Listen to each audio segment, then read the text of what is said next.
Hello everyone, welcome to Raj economics and commerce classes Jharkhand. जैसा कि आपको पता है, आप लोग का जैक बोर्ड का एग्जाम होने वाला है ना। तो आज मैं आपके पास लेकर के आया हूं इकोनॉमिक्स का सब्जेक्टिव क्वेश्चन, 2 मार्क्स का, जो इंपॉर्टेंट मुझे काफी ज्यादा लगते हैं। मैं उन क्वेश्चंस को बताऊंगा, उसका आंसर भी बताऊंगा। एंड तक देखिएगा, बहुत काम देगा। ठीक है, ये चैनल नया है, झारखंड के बच्चों के लिए है ना। तो काइंडली प्यार दिखाइए, सब्सक्राइब कीजिए चैनल को। और अगर हमारा main channel Raj economics and commerce classes RECC, अगर इसे आपने सब्सक्राइब नहीं किया है तो उसे भी सब्सक्राइब कर लीजिए। ठीक है, तो चलिए हम लोग देखते हैं 2 मार्क्स का इंपॉर्टेंट क्वेश्चन। क्या है भाई? पहला है, कहता है what is the average product. देखिए, जब भी हम बात करेंगे एवरेज प्रोडक्ट का, तो ये क्या होता है? ये होता है पर यूनिट जो लेबर इंप्लॉय किए हैं, ठीक है, पर यूनिट लेबर पर कितना प्रोडक्शन हो रहा है। मतलब अगर एपी बोला जाए तो एपी मतलब क्या होगा? टीपी बटा एल, है ना। औसत उत्पाद का क्या मतलब होता है? प्रति इकाई श्रम पे क्या उत्पादन हमारा हो रहा है, उसे ही कहते हैं औसत उत्पाद अर्थात एवरेज प्रोडक्शन। ठीक है, कोई दिक्कत नहीं यहां तक। चलिए आगे बढ़ते हैं। नेक्स्ट क्वेश्चन है, what do you mean by revenue receipts. राजस्व प्राप्तियों से आप क्या समझते हैं? तो कहता है सरकार की वैसी प्राप्तियां जिसमें सरकार के लिए किसी भी प्रकार की लायबिलिटी नहीं बनती है। ठीक है, जैसे कर के द्वारा पैसा अगर सरकार को आ रहा है, मतलब टैक्स से अगर गवर्नमेंट को पैसा आ रहा है, ठीक है, तो वो हमारा कहलाएगा रेवेन्यू रिसीट्स अर्थात राजस्व प्राप्तियां। ठीक है, इसमें कर के द्वारा भी पैसा आता है, गैर कर से भी पैसा आता है। गैर कर बोला जाए तो गैर कर का मतलब होता है फी, फाइन, इन सबों से अगर पैसा आ रहा है तो वो हमारा गैर कर कहलाता है। ठीक है, नेक्स्ट है what is law of demand. देखो, मांग का नियम क्या है? तो कहता है अन्य तत्वों के स्थिर रहने पर अगर कीमत में वृद्धि होगा तो मांग बढ़ घटता है, और अगर कीमत में कमी होगा तो मांग बढ़ता है। मतलब कीमत और मांग के बीच विपरीत संबंध स्थापित करता है कौन? लॉ ऑफ डिमांड, मांग का नियम। ठीक है, चलिए आगे बढ़ते हैं। नेक्स्ट है what do you mean by inferior goods. घटिया वस्तु अर्थात निम्न वस्तु, है ना, किसको कहते हैं? तो देखो, वैसे वस्तुओं को निम्न वस्तु कहा जाता है जिनका आय बढ़ने पर मांग कम हो जाए। मान लो आय अगर बढ़ रहा है आपका, ठीक है, और कोई वस्तु एक्स है, उसका मांग अगर घट रहा है तो उस वस्तु को हम लोग कहते हैं क्या? घटिया वस्तु अर्थात इंफीरियर गुड्स। ठीक है, नेक्स्ट है व्हाट इज अपॉर्चुनिटी कॉस्ट। अवसर लागत क्या है? तो कहा जाता है दूसरी सर्वश्रेष्ठ आय जिसे त्याग दिया जाता है, second best alternative which has been forgiven forgone. ठीक है, उसे क्या कहते हैं? Opportunity cost.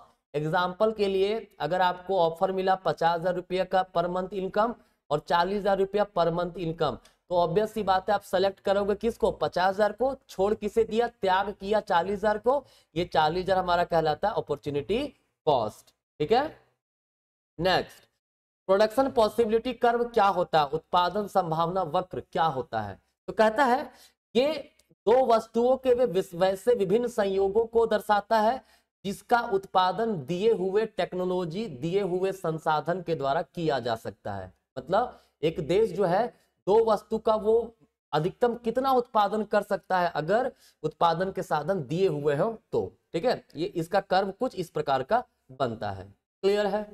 नेक्स्ट कहता है what is fixed exchange rate. देखो, फिक्स्ड एक्सचेंज रेट का मतलब क्या होता है? जब किसी देश में, है ना, जो करेंसी, जो हमारे देश का मुद्रा का मूल्य है, उसे यहाँ का जो अथॉरिटी है वो फिक्स करता है कि हमारा भैया रेट इतना रहेगा, वो होता है फिक्स्ड एक्सचेंज रेट। जैसे सरकार, गवर्नमेंट ऑफ इंडिया ने डिसाइड किया कि 50 रुपया बराबर होगा $1। ठीक है, ये सरकार ने फिक्स कर दिया।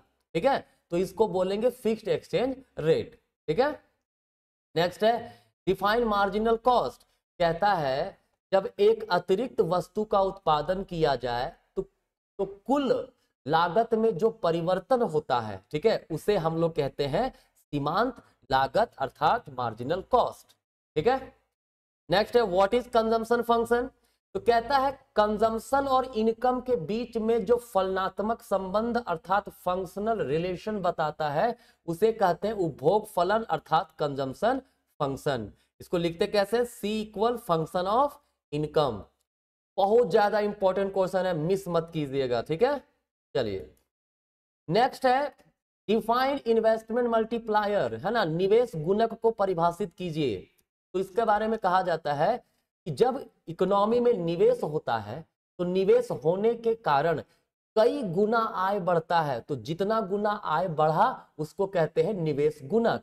जैसे मान लो निवेश किया गया 100 रुपया और इनकम बढ़ के हो गया 300 रुपया, तो कितना गुना बढ़ा, 3 गुना। इसको तो हमारा निवेश गुणक क्या होगा, 3। और इसका फॉर्मूला क्या होता है, के बराबर चेंज इन इनकम बटा चेंज इन इन्वेस्टमेंट, ठीक है। Next, what do you mean by aggregate demand.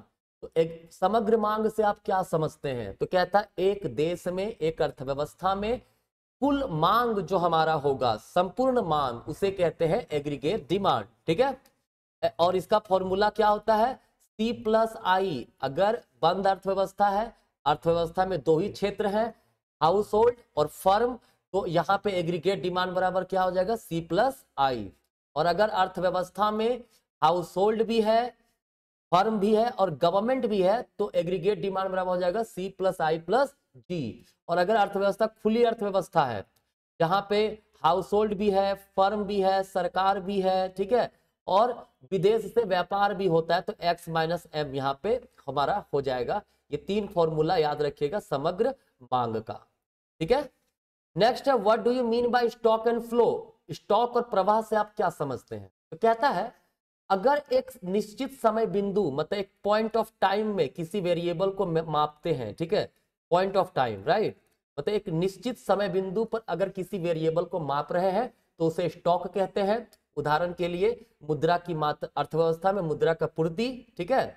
प्रवाह क्या होता है, प्रवाह होता है एक समय अंतराल में जब किसी वेरिएबल को मापा जाए तो उसको बोलते हैं प्रवाह। इसको बोलते हैं पीरियड ऑफ टाइम। क्या बोलते हैं, पीरियड ऑफ टाइम, ठीक है।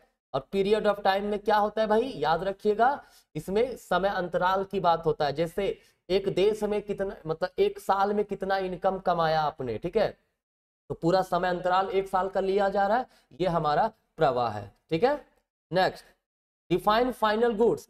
देखो अंतिम वस्तु को क्या अंतिम वस्तु किसे कहते हैं, कहा जाता है अंतिम वस्तु, वस्तु की उस अवस्था को कहते हैं जिसमें आगे उसमें और भी किसी भी प्रकार का मूल्य वृद्धि नहीं होता है, वैल्यू एडिशन नहीं होता है। मतलब अंतिम वस्तु वह वस्तु है जिसको उपभोक्ता अब अपने उपयोग में ला सकता है, ठीक है।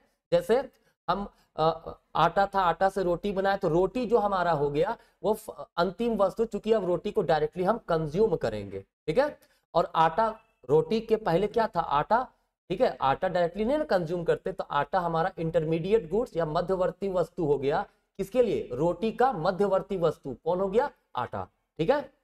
Next, what do you mean by GDP, सकल घरेलू उत्पाद से आप क्या समझते हैं। देखो एक देश के जो घरेलू सीमा होती है, उस घरेलू सीमा के अंतर्गत जिन भी वस्तु तथा सेवाओं का उत्पादन होता है उसके बाजार मूल्य को हम लोग क्या कहते हैं, सकल घरेलू उत्पाद। अगर कोई देश मान लो ये है, तो इस देश के अंदर जो भी वस्तु और सेवा का उत्पादन होगा ना, उसका बाजार मूल्य क्या कहलाएगा, जीडीपी अर्थात सकल घरेलू उत्पाद, ठीक है। Next, what do you mean by CRR and SLR. CRR का मतलब होता है कैश रिजर्व रेशियो, नगद आरक्षित अनुपात, ठीक है।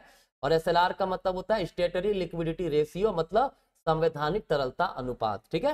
देखो सीआरआर का मतलब क्या हुआ, जब कोई व्यावसायिक बैंक के पास जो भी जमा होता है, जो भी आप पैसा जमा करते हो, ठीक है, तो उसे कुछ पार्ट्स केंद्रीय बैंक के पास रिजर्व रखना पड़ता है, आरक्षित रखना पड़ता है, उसको बोलते हैं सीआरआर। जैसे मान लो एसबीआई है, एसबीआई के पास 100 रुपया पैसा आया, ठीक है, और सीआरआर हमारा 5% है, तो उसको क्या करना पड़ेगा, एसबीआई को 5 रुपया कहां जमा रखना पड़ेगा, केंद्रीय बैंक के पास, ठीक है।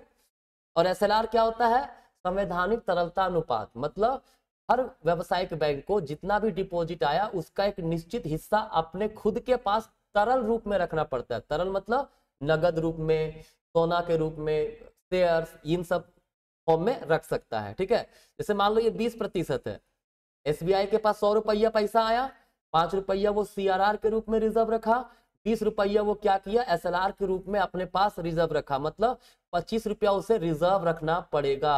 अब जो बचेगा 75 रुपया, उसी को एसबीआई किसी को लोन वगैरह देने में यूज कर सकता है। ठीक है, तो ये 15 बहुत ही इंपॉर्टेंट क्वेश्चन थे जो मैंने आपको बताया। ठीक है, कैसा लगा वीडियो जरूर कमेंट करके बताइएगा, अच्छा लगा लाइक भी कीजिएगा। ठीक है, चलिए धन्यवाद।